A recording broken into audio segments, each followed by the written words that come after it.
The diplomatic vessel moved through space like a white dove against the darkness. Captain Marcus Webb stood on the bridge watching the screens as they approached New Shanghai Colony. It was supposed to be a routine supply run. The colony had 2 million people living there. Families, workers, children going to school, just regular people trying to make a life among the stars. "Captain, we're getting no response from traffic control," the communications officer said. Her voice carried a hint of worry. Marcus frowned. "Try again. Maybe their systems are down." They tried 5 more times. Nothing but silence answered them back. The colony's orbital stations hung in space like dead metal insects. Their lights were on, but nobody was home. "Sir, I'm reading life support active on the surface. All the buildings are powered up.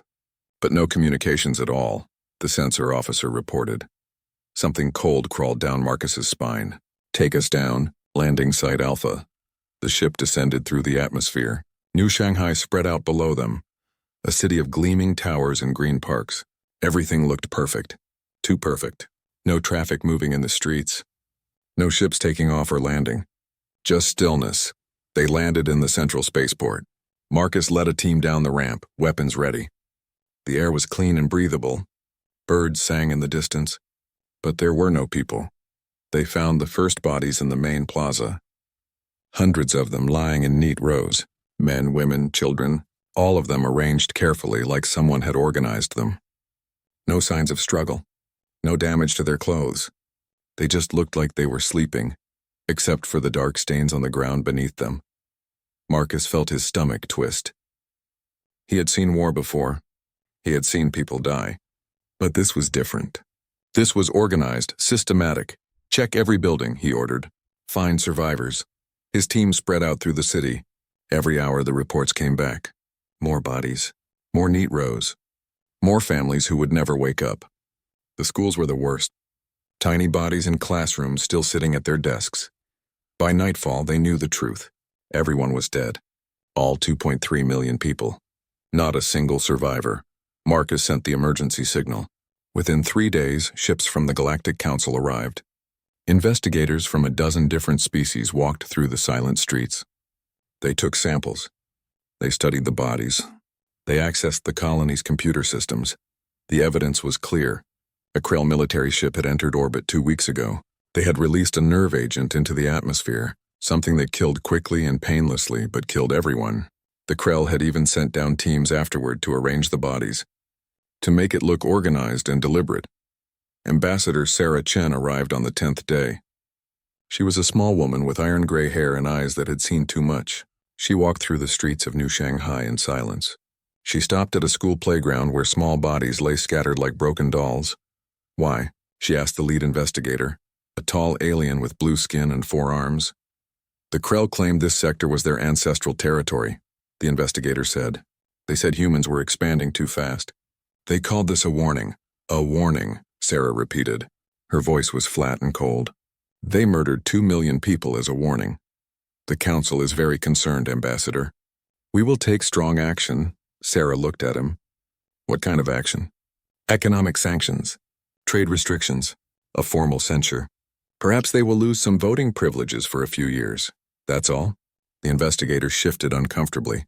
"The Krell are a powerful species, Ambassador. They have allies. We must consider the stability of the Council. We cannot risk a larger war." Sarah said nothing. She just stared at the dead children and felt something break inside her. The Galactic Council met 2 weeks later. The Great Chamber was filled with representatives from 70 different species. The Krell ambassador was there, a massive reptilian creature with scales like armor and eyes like chips of ice. The council president, a floating jellyfish-like being, spoke in careful tones. "The council condemns the actions taken at New Shanghai. This was a violation of settled law. However, we must consider the broader political situation." The Krell ambassador rose. His voice was a deep rumble that filled the chamber. "My people apologize for any distress caused. However, the humans were warned repeatedly about their expansion. We took proportionate action to defend our territorial claims." "Proportionate?" Sarah stood up. Her voice cut through the chamber like a knife. "You murdered 2 million people, children, babies. You killed them all and you call it proportionate?" "Ambassador Chen, please contain yourself," the president said. We understand your emotions, but we must follow proper procedure.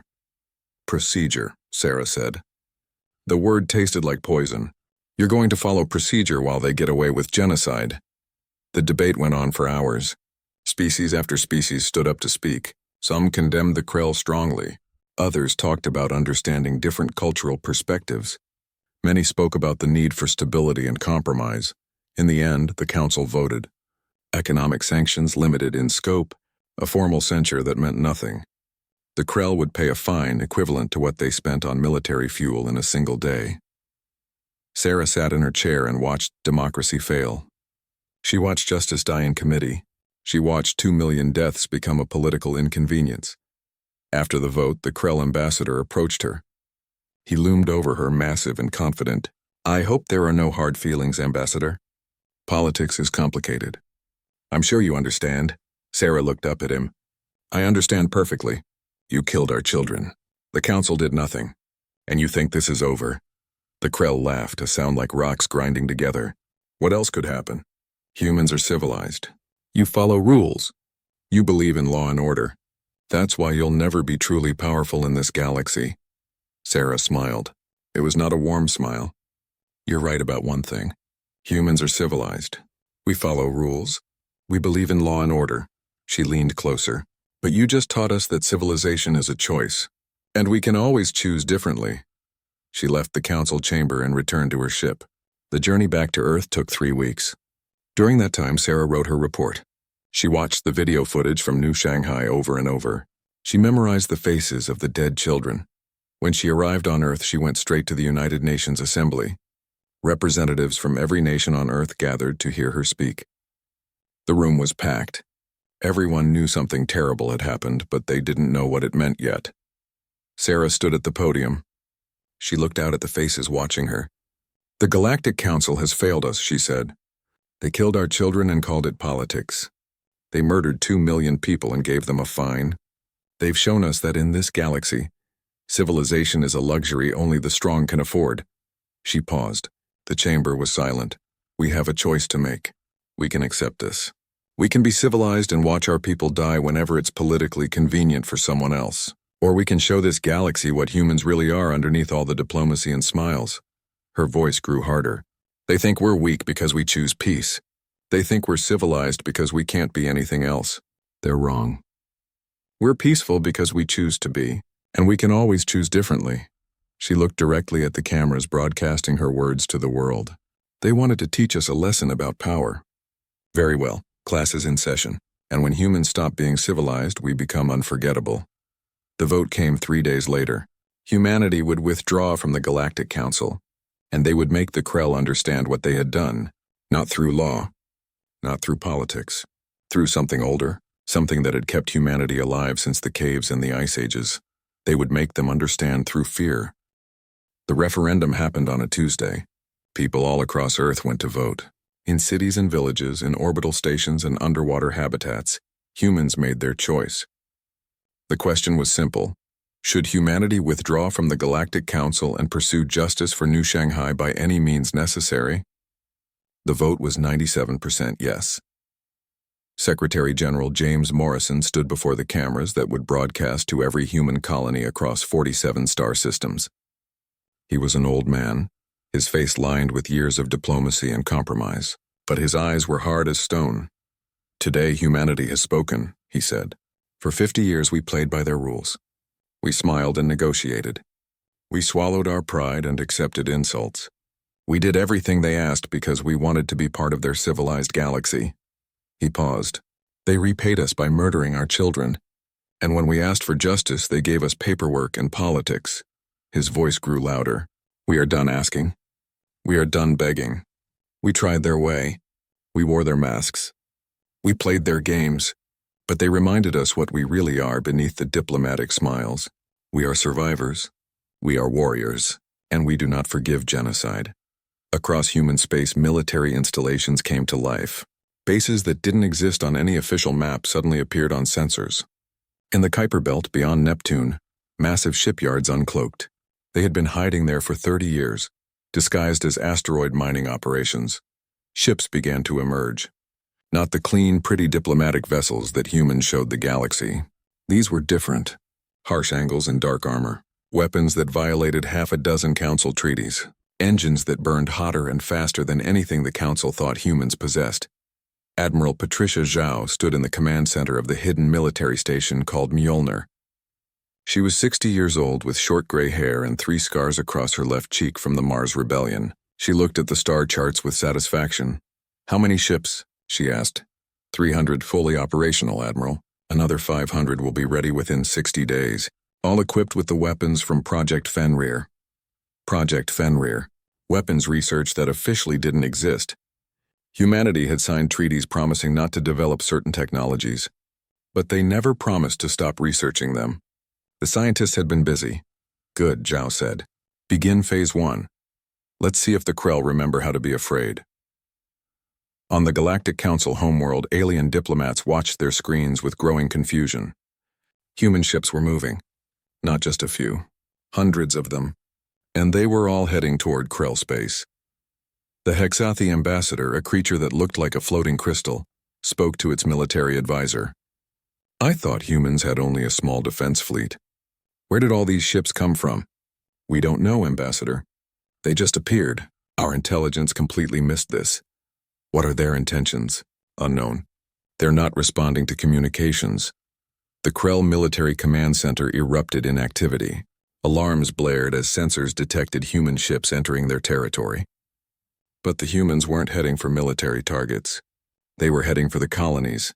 General Krax, the Krell military commander, studied the tactical display. He was a veteran of a dozen wars. He knew strategy and tactics, but this made no sense. "They're splitting into small groups," his tactical officer reported. "Dozens of different targets. All civilian colonies, then destroy them. We have superior numbers. Sir, our fleets are concentrated around our military worlds. These colonies have minimal defense. By the time we redirect our forces, the humans will be there." Krax felt something he hadn't felt in years. Uncertainty. What are they doing? He found out 3 hours later. The first human fleet arrived at the Krell colony of Draxis. Population 3 million. The human ships didn't attack immediately. Instead, they broadcast a message on every frequency. Admiral Zhao's face appeared on every screen. "People of Draxis, you probably don't know what your military did to us. Let me show you." Footage from New Shanghai played. Bodies in rows. Dead children in schools. Families that would never wake up. The entire massacre documented in brutal detail. "Your leaders did this," Zhao said. "They murdered 2 million of our people. And the Galactic Council did nothing. So we're here to teach a lesson about proportionate response." The Krell on Draxis watched in horror. Most of them had never heard about New Shanghai. Their government controlled the news. They had no idea what had been done in their name. "We're giving you 6 hours to evacuate to emergency shelters," Zhao continued. "We're not like your leaders. We won't murder civilians in their sleep, but we will destroy every military target, every government building, and every piece of infrastructure your people rely on. You wanted to teach us about proportionate response." Class is in session. 6 hours later, kinetic missiles rained down on Draxis, not on homes or schools, on military bases, communication centers, power plants, government offices. The colony was crippled, but the people lived. Zhao broadcast again. "Consider yourselves lucky. We could have done to you what you did to New Shanghai. But we're not animals. Remember that. Remember that humans showed mercy when your leaders showed none." The human fleet vanished into deep space before Krell military. Reinforcements arrived. The same scene played out across 8 Krell colonies in 3 days. Hit and run, strike and vanish. The humans never stayed to fight a pitched battle. They appeared, delivered their message, destroyed infrastructure, and disappeared. The Galactic Council called emergency sessions every day. Ambassador after ambassador demanded humanity be stopped, but nobody knew how. Human fleets didn't follow predictable patterns. They didn't hold territory. They just struck and vanished into the dark between stars. A Vrelian counselor, a species that looked like upright wolves, stood to speak. "We must negotiate with the humans. Make them see reason." "We tried," the council president said. "They won't answer our communications." "Then we must use force. Sanction them. Blockade their worlds." An old counselor from the Yithian species laughed. It was a bitter sound. "Blockade Earth with what? We just found out humans have 10 times the military we thought they had, and those are just the ships we can see. Who knows what else they're hiding? In a secure conference room on Mars, a different kind of meeting was taking place. 10 elderly humans sat around a table. The youngest was 90 years old.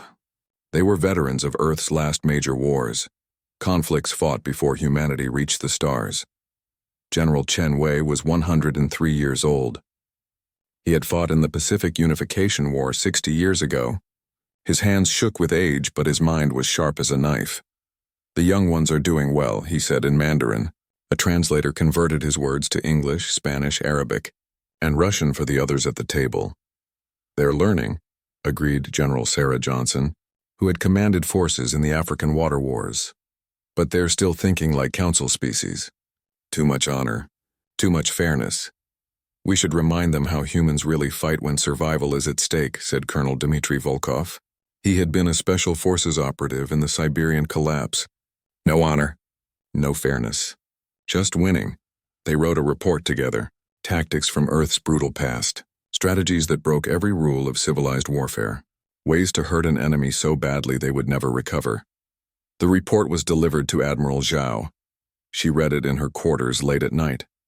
Some of it made her sick. But she understood. War wasn't about being noble. It was about making the other side stop.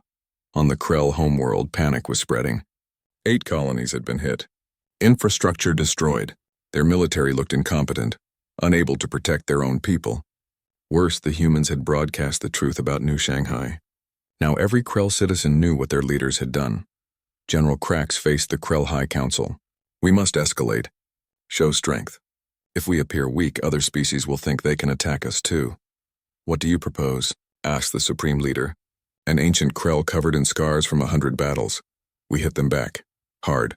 Target their colonies just like they're targeting ours. That will only make them angrier. Let them be angry. We are Krell. We do not bow to inferior species." The Supreme Leader thought for a long moment. Pride warred with pragmatism. "Pride won, do it," he said. "Show these humans that we are not afraid." It was the worst decision he would ever make. Admiral Zhao received the intelligence report 4 hours before the Krell attack. Human spy networks had infiltrated deep into Krell command. She knew which colony they would target. A mining outpost called Prometheus Station. Population 8,000, she could warn them. Evacuate them. Save them all she didn't. The Krell attack came exactly as predicted. Biological weapons banned by every council treaty. The same thing they had used on New Shanghai. 8,000 humans died, their bodies rotting before help could arrive. Zhao watched the footage and felt something inside her turn to ice. This was what she needed. This was the justification. She sent a message to every human fleet. Execute Protocol Ragnarok. No restraint, no mercy. The enemy has shown us what they are. Show them what we can be. Human ships appeared across 20 Krell military installations simultaneously. Not colonies this time. Military bases, shipyards, command centers. And this time the humans didn't use conventional weapons. They used the weapons from Project Fenrir, quantum torpedoes that phased through shields. They used the weapons from Project Fenrir, quantum torpedoes that phased through shields. Kinetic missiles accelerated to relativistic speeds. AI Guide Lieutenant Maria Santos sat in the cockpit of her stealth fighter, drifting silent in the darkness between stars. Her ship was no bigger than an old Earth bus, but it carried enough firepower to destroy a battleship. The hull was coated in material that absorbed sensor waves. To anyone looking, she was just empty space. She had been waiting for 3 days. No food except protein paste. No movement except small shifts to prevent muscle cramps. Her waste was recycled by the suit she wore. It was uncomfortable and boring and exactly what hunting required. Patience. Her sensors finally picked up the signature she was waiting for. A Krell supply convoy. 5 cargo ships protected by 2 destroyers. They thought they were safe, traveling through empty space far from any human activity. They were wrong. Maria keyed her communicator. The signal was tight beam, almost impossible to intercept. Ghost 7 to Ghost Leader. Target acquired. Copy that, 7. All units execute on my mark. Maria counted down in her head. 3, 2, 1. 40 human fighters decloaked simultaneously, surrounding the convoy. The Krell had maybe 2 seconds to realize what was happening before the missiles launched. The destroyers died first. their shields overwhelmed by quantum torpedoes that simply appeared inside their hulls. The cargo ships tried to run. None of them made it. Maria watched the expanding debris field and felt nothing. No satisfaction, no guilt. Just another job done, another message sent. Travel in Krell space wasn't safe anymore. Nowhere was safe. Good kill, Ghost Squadron. Return to base. The fighters vanished back into stealth and scattered. By the time Krell military arrived to investigate, they found only wreckage and a broadcasting beacon. The human message was simple. A video showing the dead of New Shanghai and underneath text in the Krell language. You started this. We'll finish it. This was happening all across Krell space. Small human units striking from nowhere and vanishing like ghosts. Supply lines were cut. Communication relays destroyed. Mining operations sabotaged. The Krell military couldn't protect everything at once, and humans were everywhere and nowhere. On the Krell homeworld, Supreme Leader Thraxus called another emergency meeting. His advisors gathered, all of them looking tired and afraid. The war had been going on for 3 months and they were losing. How many attacks today? Thraxus demanded. 14 confirmed, Supreme Leader. Maybe more that we haven't discovered yet. They hit 3 supply depots, 2 communication stations, a mining colony, and 8 military patrols. And our casualties? 4,000 soldiers. The mining colony was evacuated, but the infrastructure is destroyed. We're losing the ability to produce war materials. Thraxus slammed his fist on the table. How is this possible? We are Krell. We have the largest military in this sector. How are these humans defeating us? His intelligence chief, General Vross, spoke carefully. They're not fighting like a military supreme leader. They're fighting like terrorists, like guerrillas. They strike weak targets and avoid our strength. They're not trying to conquer territory. They're trying to bleed us dry. Then we increase patrols. We defend everything. We've tried. We don't have enough ships. Our military was designed to fight large fleet battles, not to guard thousands of locations against small, fast raiders. Another advisor spoke up. Supreme Leader, perhaps we should consider negotiation. The humans might accept. No, Thraxus roared. We do not negotiate with inferiors. We will crush them utterly. But privately, Thraxus was beginning to doubt. The humans weren't fighting like inferiors. They were fighting like something much more dangerous. In the Galactic Council chambers, emergency session number 47 was underway. Representatives from 70 species shouted at each other, trying to be heard over the chaos. The humans must be stopped, demanded the Krell ambassador. They're committing war crimes. Attacking civilian targets, like you did at New Shanghai? The question came from the Vrelian ambassador. You started this war, Krell. You wanted to teach them about power. Congratulations, they learned. This is different. They're using illegal weapons. They're violating every treaty. Which you did first, pointed out the Hexathi ambassador. You used biological weapons on Prometheus Station. The humans only started using their advanced weapons after that. The council president tried to restore order. Please, everyone. We need to find a solution. This war is destabilizing the entire sector. Then make the humans stop. The Krell ambassador demanded. How? The president's frustration showed. They've left the council. They don't answer our communications. We can't negotiate with someone who won't talk to us. What the council didn't know was that humans were listening to every word. Human intelligence had infiltrated council systems months ago. In a secure facility on Titan, analysts translated and studied every council communication. Director James Park read the transcripts and smiled grimly. They're scared. Good. Fear is the first step to respect. Should we respond to their negotiation attempts? Asked his deputy. Not yet. They need to be more desperate. Right now, they still think they can control this situation. They need to realize they can't. Back in Krell space, something new was happening. Krell citizens were beginning to question their government. Videos from New Shanghai, broadcast by human forces, had spread throughout Krell networks. Despite government attempts to suppress them, people were seeing the truth. On the colony world of Raktos, a crowd gathered in the central plaza. They were protesting, something rare in Krell society. A young Krell named Zena stood on a platform speaking to the crowd. They told us the humans were invading our territory. They told us this was a defensive action. They lied. Her voice carried across the plaza. Our leaders murdered millions of human civilians. They started a war they can't win. And now our children are dying for their pride. The crowd roared agreement. Similar protests were happening on a dozen Krell worlds.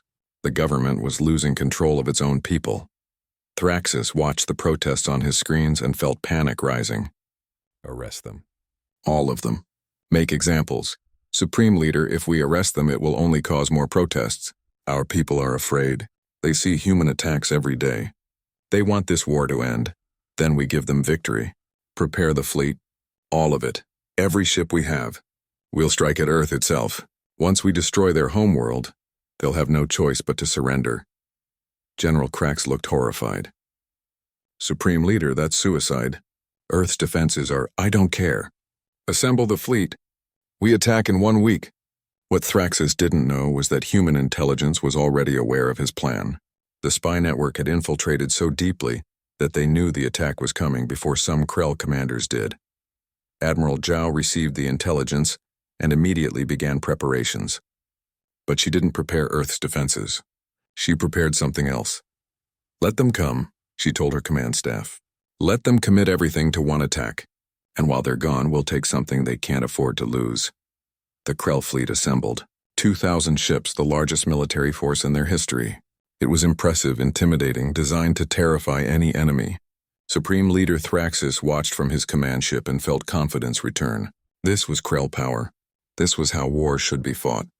Big fleets, honorable combat. Not the guerrilla tactics the humans had been using. The fleet jumped to hyperspace, heading for Earth. The journey would take 3 days. They never made it. Human ships appeared from every direction. Not hundreds, thousands. Every ship humanity possessed, all converging on the Krell fleet. But these weren't attacks. These were shepherds, herding the Krell fleet away from Earth and into deep space, into a region with no habitable systems, no resources, just empty darkness. The Krell tried to fight through, but human weapons cut through their formations. Quantum torpedoes, relativistic missiles, AI swarms. The Krell had numbers, but humans had technology they'd been developing for decades. And while the Krell fleet was trapped in deep space, far from home, human forces struck the Krell homeworld itself. They didn't attack cities. They didn't kill civilians. Instead, they hit every military installation, every government building, every communication hub. In 6 hours, the Krell government effectively ceased to exist. Zhao broadcast directly to the Krell people. Your leaders started this war. Your leaders murdered our children. Your leaders sent your fleet to attack our homeworld. And now your leaders are gone. Your military command is destroyed. Your government has fallen. You have a choice. Surrender and help us bring the war criminals to justice, or continue fighting and watch your civilization burn. On Vraktos, Xena and other protest leaders seized the opportunity. They declared a provisional government, one that wanted peace. On other worlds, similar movements took control. The Krell people were tired of war. They were tired of dying for their leader's pride. In deep space, Supreme Leader Thraxus watched his homeworld fall and realized he had lost everything. His fleet was scattered. His government was gone. His people had turned against him. Retreat, he ordered quietly. All ships retreat to safe zones, but there were no safe zones. Human ships followed them everywhere. The great Krell fleet, once 2,000 strong, was picked apart over the following weeks. Captain Jennifer Park stood on the bridge of her destroyer, the Righteous Fire, watching the Krell civilian transport drift slowly across her view screen. Intelligence said the ship was carrying refugees from one of the Civil War zones. Families fleeing the fighting. Children. Intelligence also said there were weapons in the cargo hold.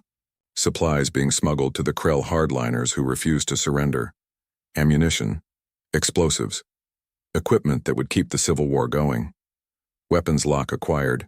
Captain, her tactical officer reported. Target is in range. Jennifer stared at the transport. She had her orders. Any ship carrying military supplies was a legitimate target. War didn't stop because there were civilians nearby. The enemy used them as shields. That's what her commander said, but she kept thinking about New Shanghai. Dead children in classrooms. Was humanity becoming the same thing it was fighting against? Captain, orders? Jennifer made her decision. Stand down weapons. Open a communication channel. Captain, the orders. I know the orders, Lieutenant. Open the channel. The Krell captain appeared on screen. He looked old and tired. Human vessel, please. We're carrying refugees. Women and children. Don't fire. I'm aware of your cargo manifest, Captain. I'm also aware you're carrying weapons. The Krell captain's face fell. He knew he was caught. Please. The weapons are in a sealed container. The refugees don't even know they're there. If you destroy us, you'll kill 300 innocents. Then jettison the weapons container. Do it now and you can proceed. The Krell captain looked shocked. You'll let us go? Jettison the weapons now. 5 minutes later, the container was floating in space. Jennifer had her crew retrieve it and destroy it. The transport continued on its way. Her second-in-command approached her quietly.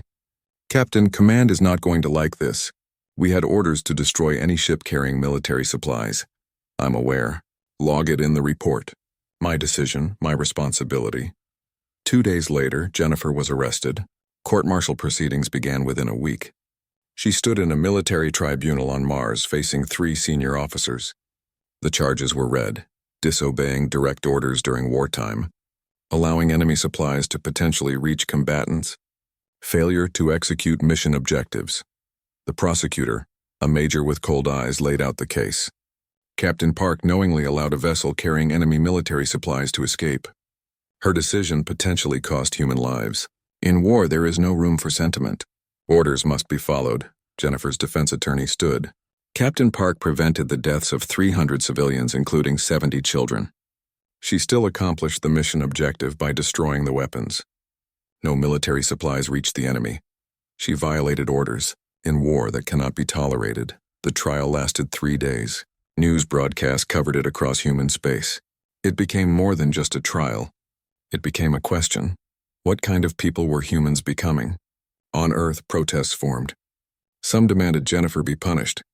We're at war. Orders are orders. Others demanded she be freed. We're fighting monsters. We can't become monsters ourselves. In the courtroom, Jennifer finally spoke in her own defense. I joined the military to protect humanity, not to murder children. Yes, those were Krell children. Yes, their people started this war. But they didn't. They were just kids, scared and running from violence. She looked at the judges. We're winning this war. Everyone knows it. The Krell are broken. Their government is gone. We've proven our point. But what happens when the war is over? What kind of people will we be? If we kill without discrimination, if we ignore the difference between soldiers and civilians, then what did we win? We'll just be the next Krell, teaching the next victim that civilization doesn't matter. The prosecutor stood. Emotional appeals don't change military law, Captain. No, they don't. I broke the rules. I'm guilty. But I'd do it again. Because if following orders means killing children, then the orders are wrong.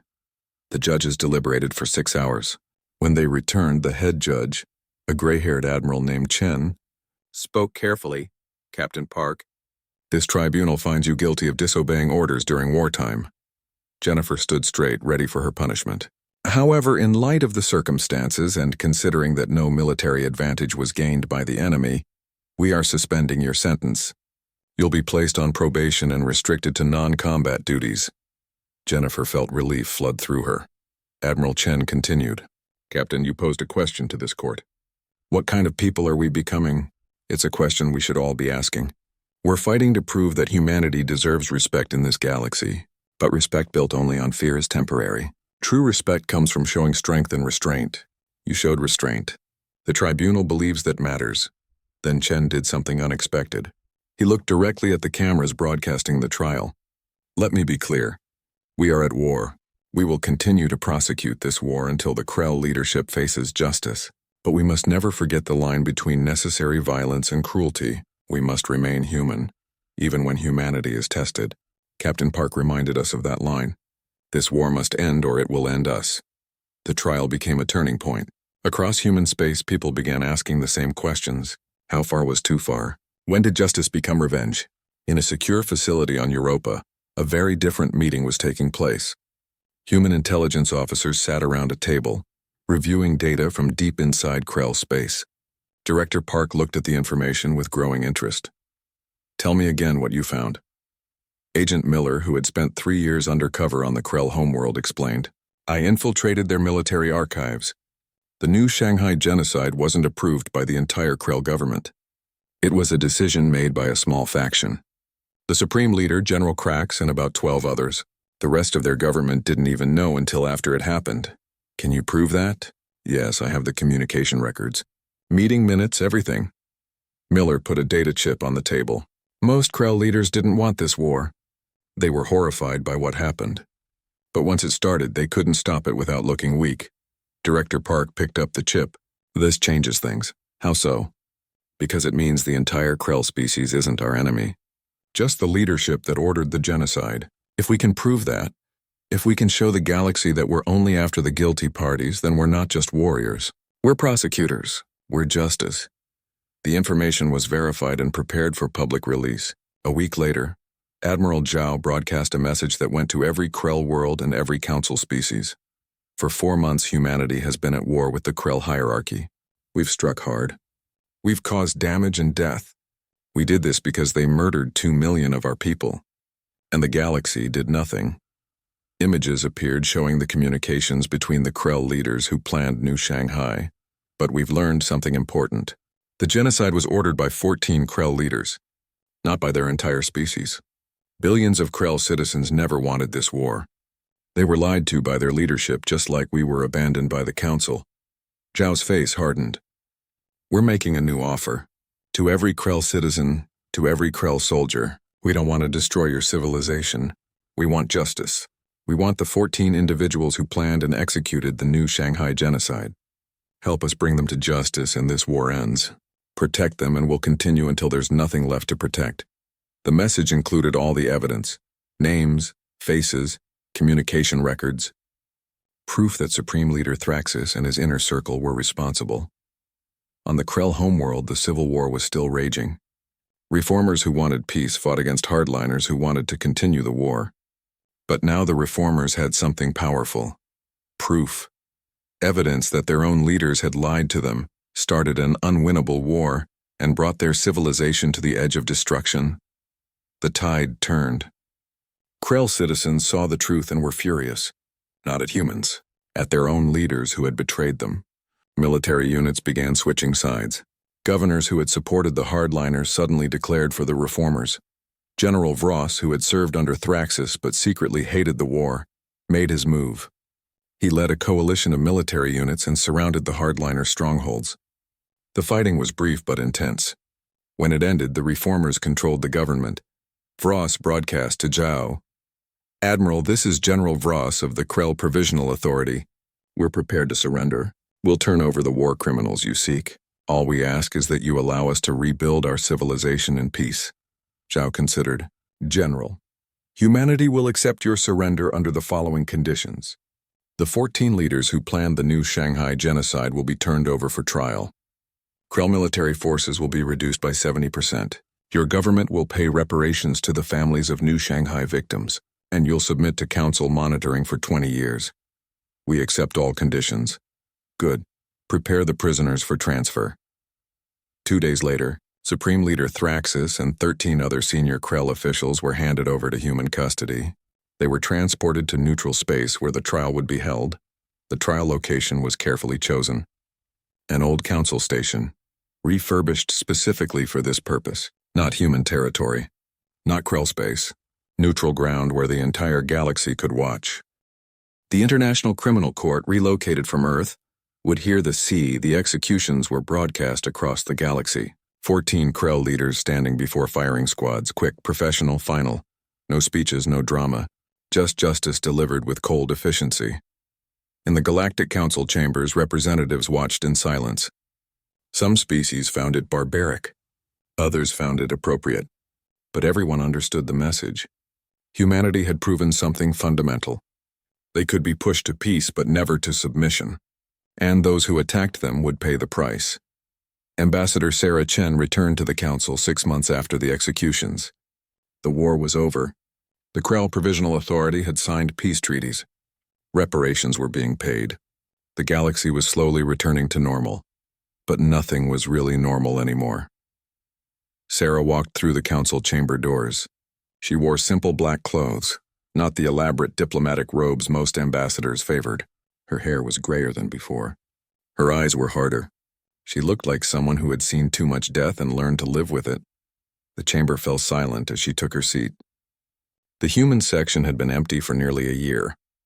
Now humanity was back. But everyone knew it was different. The council president, a new one elected after the previous one resigned in disgrace, addressed the assembly.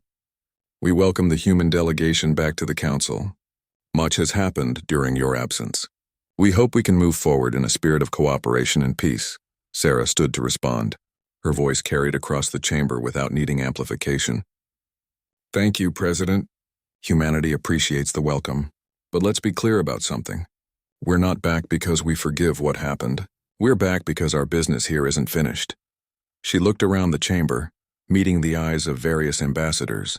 2 million humans died on New Shanghai. The Galactic Council did nothing. Worse than nothing. You debated. You compromised. You treated genocide like a budget dispute. You showed us that in this council, justice is negotiable. The Krell ambassador, a reformist named Venna, stood. Ambassador Chen, the new Krell government deeply regrets what happened. We've paid reparations. We've accepted restrictions. What more can we do? Sarah's expression softened slightly. Ambassador Venna, you and your people are not my targets.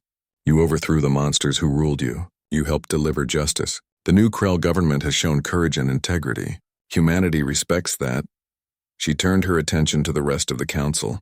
But the system that failed us is still here. The same council that did nothing when we were attacked. The same political calculations that value stability over justice. That needs to change. A Hexathi ambassador spoke up. What are you proposing, Ambassador? Reform. Real reform. The council needs enforcement mechanisms that actually work. When genocide happens, there must be automatic consequences. Not debates. Not committees. Action. If the council had responded properly to New Shanghai, millions of lives on both sides would have been saved. The Vrelian ambassador, an old wolf-like creature named Karos, barked a laugh. You want to give the council teeth? That's rich coming from the species that just spent a year ignoring us. Sarah smiled. It wasn't a warm smile. No, Ambassador Karos, we don't want to give the council teeth. We'll be the teeth. Humanity is proposing a new role. We'll be the enforcement arm for crimes against sentient beings. When genocide happens, when species are attacked without justification, humanity will respond. Not for conquest. Not for power. For justice, the chamber erupted in noise. Ambassadors shouting objections and questions. The president called for order. When the noise died down, Karos spoke again. You want to be the galaxy's police?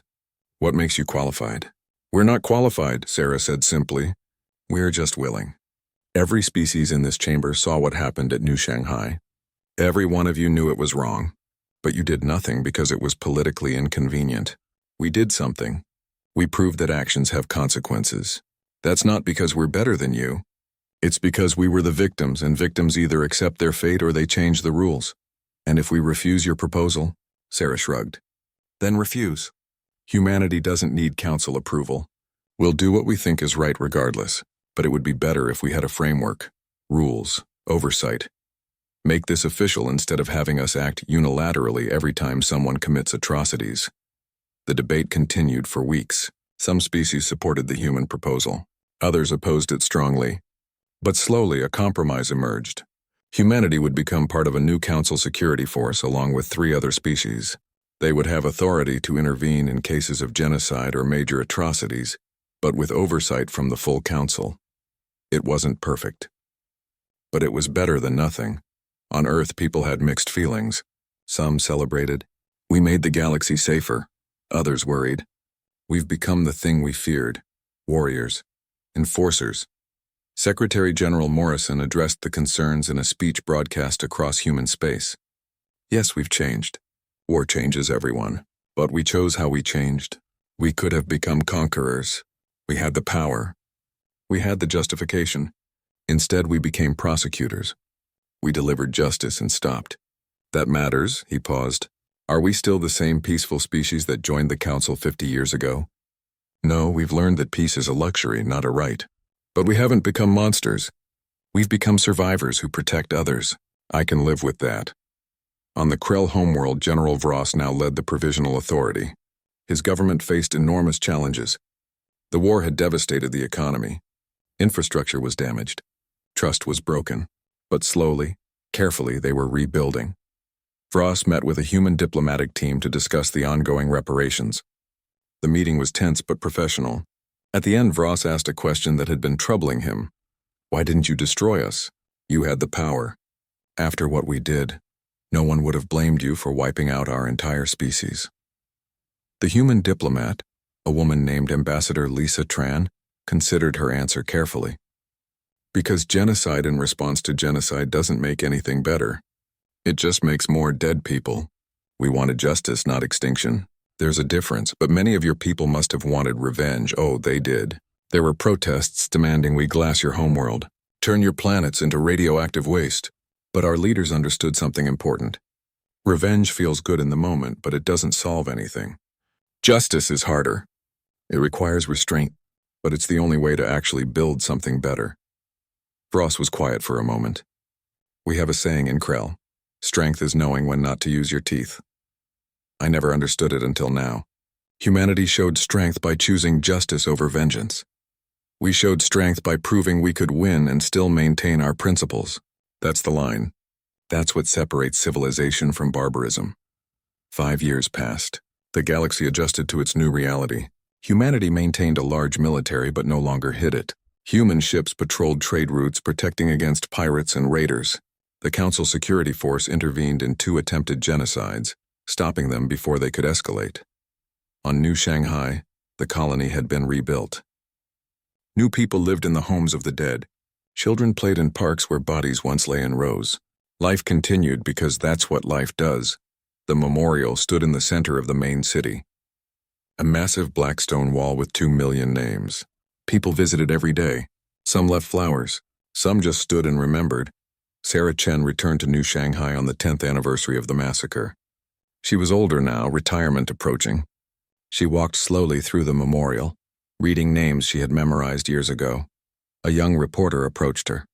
Ambassador Chen, can I ask you some questions for an anniversary piece? I suppose. Looking back, do you think humanity did the right thing? The war, the deaths, all of it? Sarah looked at the wall of names. I think we did the necessary thing. We proved that killing humans has consequences. We established that genocide won't be tolerated. Whether it was right? She trailed off. What do you tell yourself when you doubt? I tell myself that 2 million people died here. They died because someone thought humans were weak. They thought we would accept it, file a complaint, and move on. They were wrong. And because they were wrong, because we proved strength and enforced consequences, maybe the next species that thinks about genocide will remember what happened to the Krell and choose differently. Did we lose something in the process? Did we lose our humanity? Sarah smiled sadly. We lost our innocence. We can never again pretend the galaxy is a safe place where civilization protects the weak. But we didn't lose our humanity. We adapted it. We proved you can be moral and strong. You can demand justice and show mercy. You can fight wars and maintain principles. It's not easy, but it's possible. The reporter asked one final question. If you could go back and change anything, would you? Sarah thought for a long time. I would save New Shanghai. I would prevent the massacre from ever happening. But I can't. None of us can change the past. We can only shape the future, and the future we shaped is one where genocide has consequences, where the strong are held accountable, where victims don't have to accept injustice quietly. I can live with that future even if the cost was terrible. She walked away, leaving the reporter standing.